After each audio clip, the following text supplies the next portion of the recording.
Okay, more with tangent lines. Remember that in our last video we left off with this kind of weird fraction. And we said that this came from, well, I don't want to get into the what it is, but we need to figure out how to use it. And it basically tells us the slope of a tangent line at any given point. And that point that we're interested in is an x value of a. So a is an x value, and this is going to tell us the slope of the tangent line at that x value of a. So before we get too far, we're going to just practice figuring out what this means and what this means for different functions. So if our first function is 1 over x, what's f of a going to be? Remember that function notation. All we do is plug in an a wherever there is an x. So we'd have 1 over a. And the tougher part, really what we're going over this for, is to figure out what f of a plus h is. And for this one, wherever we see an x, we now put an a plus h. So we'd have a 1 over a plus h. Plus, there we go. Okay, part B, a little bit more complicated. Now the function is x squared minus 4x.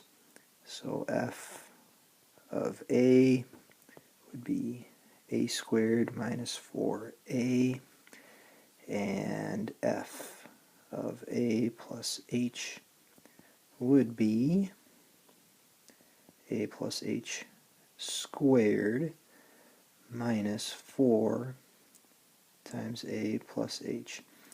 And so in this one you notice parentheses. I think that is pretty important for the a plus h parts. For over here it doesn't matter as much, even though we could easily put parentheses around the a's. But for this one, all of this needs to be squared. That means you would FOIL it. All of this needs to be multiplied by 4, so you'd have to distribute. And that's going to be the hardest part, is remember to do those kind of things so that when we do the algebra to simplify, you don't make silly mistakes. Okay, last example. Square root of 4x plus 1. So f of a would equal the square root of 4a plus 1. And f of a plus h would equal the square root of 4, and then in parentheses, times a plus h plus 1. Square root goes over everything. And then again, our job is to simplify this as much as we can. If you can get good at putting those pieces together, then simplifying what we call the difference quotient won't be a trouble at all. Okay, so the one kind of mathy example that we'll look at before we get into actually finding a tangent line, it kind of refers back to what they call example 1. We did not cover it in our notes, but basically we want to find the slope of the tangent line of negative 16x squared plus 900 at the point where x equals 5. So if you can picture this, it's an upside down parabola, and it's going to go through the y-axis at 900. If that gives you a little perspective, you could try drawing a picture of that too, if that would help. Actually, I might quickly do that. It would look something like this. X equals 5 would be right here, so we're trying to find the slope of the tangent line right there, if that helps you at all. So we get rid of that picture and just start writing down a lot of the algebra here. Let me walk you through this a second before you get too confused. This is our difference quotient, and so we just need to fill in the parts based on the specific function that we have.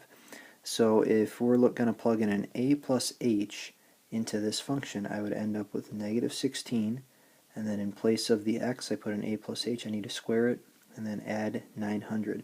I put all that in brackets just so I know that's kind of the first chunk, and then I subtract the second chunk, all in brackets. Remember that that is just f of a, so wherever there was an x, I'm putting an a. Okay, my job then is to simplify this. It would be really nice if I could just go ahead and plug a 0 in for all the h's right away. Can't do that because of what's going on in the denominator. Don't want to divide by 0.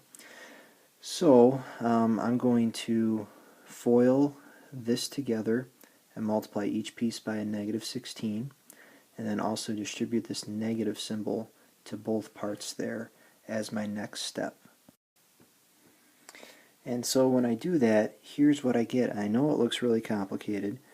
This is what I get from foiling this part together and then multiplying each part by negative 16. So really, if I foiled it together, I'd get an a squared, 2 times ah, and an h squared.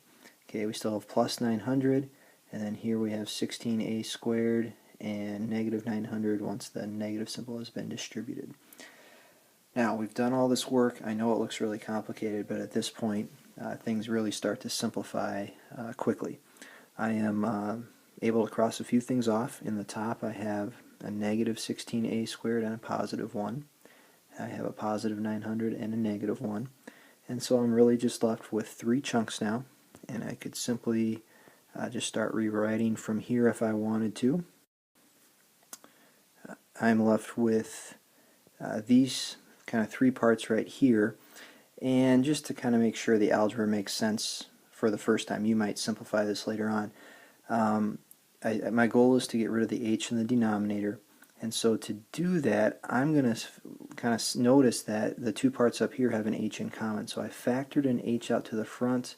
I'm left with these 2 parts behind, and now because I really have this chunk times this entire chunk divided by that chunk, now I'm really allowed to cancel the h's off, which is what I want in the end. If you get in the habit of, you can see that right in this step, I'm fine. If you don't write out this step and you just cancel the h right from there. Okay, we're really close to being done now, because I'm left with negative 32a minus 16h, and now I'm allowed to plug in the 0 for the h right here, because when I, the h right here, because now when I do that, nothing bad happens algebraically. So I go ahead and I plug that in, and at this point I don't need to use limit notation anymore, because I'm left with a negative 32a. And just a little heads up on what that means. We're looking specifically at 5. Right now our a value, our fixed point, where we're trying to find this tangent line, is at 5. But this right here can be used for any x value that I want. I could look at an x value of 1, 2, 3, 4, 5, 1,000,005, whatever, and it's going to tell me the slope of the tangent line at those points. So the last thing that I really want to do here, remember it's negative 32a. Whoops, that's kind of funny. Okay, the last thing that I want to do here is, we'll just kind of go off on a side note here. I'm going to say negative 32 times a 5, because I'm really interested in x equaling 5 or a equaling 5, and there I get negative 160. So that's telling me that the slope of the tangent line at x equals 5 is negative 160, and if you went back to that upside down parabola from earlier in our notes, I wrote it way up here and then I erased it. The slope of that tangent line is negative 160. Amazing.